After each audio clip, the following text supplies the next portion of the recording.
મારે એક ટાઈમ હુઆ મારા યુટ્યુબ ચેનલ પર આપનું સ્વાગત છે. થિયેટરમાં જ્યારે નાટક ચાલે છે તો મેં આગળની બેસકો પસંદ કરું છું. જ્યારે ફિલ્મ પ્રદર્શિત થાય છે તો મેં પાછળની બેસકો પસંદ કરું છું. જીવનમાં તમારી સ્થિતિ ફક્ત સાપેક્ષ છે, નિરપેક્ષ નથી. સાબુ બનાવવા માટે તેલની જરૂર પડે છે, પરંતુ તેલ સાફ કરવા માટે સાબુ જરૂરી છે. આ જીવનની વક્રોક્તિ છે.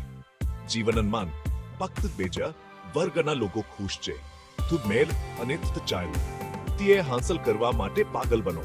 તમે જે પ્રાપ્ત કર્યું છે તેનો આનંદ માનવા માટે બાળક બનો.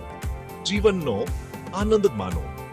ન તો તમે તમારી જાતને ગભરે લગાવી શકો છો અને ન તો તમે તમારા પોતાના ખગરા પર અડી શકો છો. જીવન એકબીજા માટે જીવવાનું છે. તેથી જે તમને સાથી વધુ પ્રેમ કરે છે તેમની સાથે જીવો.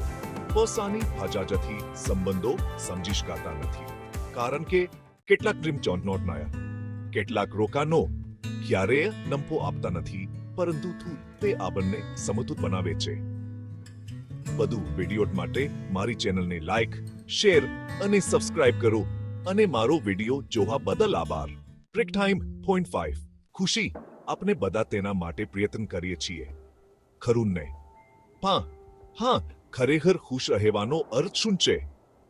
ક્યારેક આપણે ફક્ત વસ્તુ પાછળ દોડી છીએ એમ વિચારીને કે તે આપણને આનંદ આપશે, પણ વાસ્તવમાં ખુશી ખરીવાર સરળ રોજિંદા ક્ષણોમાંથી આવે છે.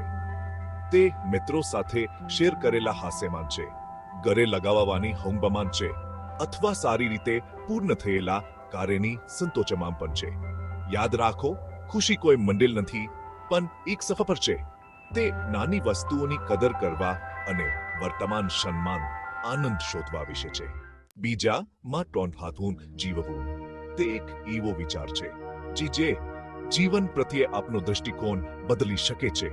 જ્યારે આપણે આપણું ધ્યાન આપણી જાત પરથી આપણી આસપાસના લોકો તરફ ફેરવીએ છીએ, ત્યારે આપણે દુનિયાને એક અલગ રીતે જોવાનું શરૂ કરીએ છીએ.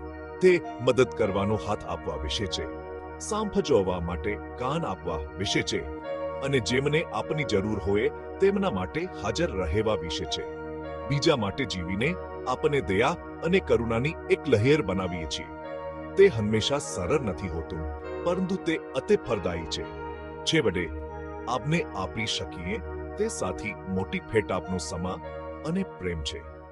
સંબંધો તે ધાગા છે જે આપના જીવનના કાપડને વરાવે છે. પછી ભલે તે પરિવાર હોય, મિત્રો હોય કે સહકાર્યકરો હોય, આપણે જે જોડાણો બનાવી છીએ તે આપણને આકાર આપે છે. હા, સંબંધોને ઉછેરવા તેમાં સમા અને પ્રયાસનું રોકાણ કરવું મહત્વપૂર્ણ છે. એક મજબૂત સંબંધ વિશ્વાસ, સન્માન અને સમજણ પર બંધાયેલો હોય છે. તે એકબીજા માટે સારા અને ખરાબ સમયમાં સાથે રહેવા વિશે છે. યાદ રાખો, દિવસના અંતે તે આપના જીવનમાં રહેલા લોકો છે જે ખરેખર મહત્વ ધરાવે છે. તેમની કદર કરો અને તેમને જણાવો કે તેઓ તમારા માટે કેટલા મહત્વપૂર્ણ છે. જેમ આપણે આપની સફરના અંત તરફ આગળ વધીએ છીએ, તેમ થોભીને આપણે શું શીખ્યા તેના પર વિચાર કરીએ. ખુશી સરળ ક્ષણોમાં મળે છે, બીજા માટે જીવવાથી સંતોષ મળે છે, અને સંબંધો એક અર્થપૂર્ણ જીવનનો પાયો છે.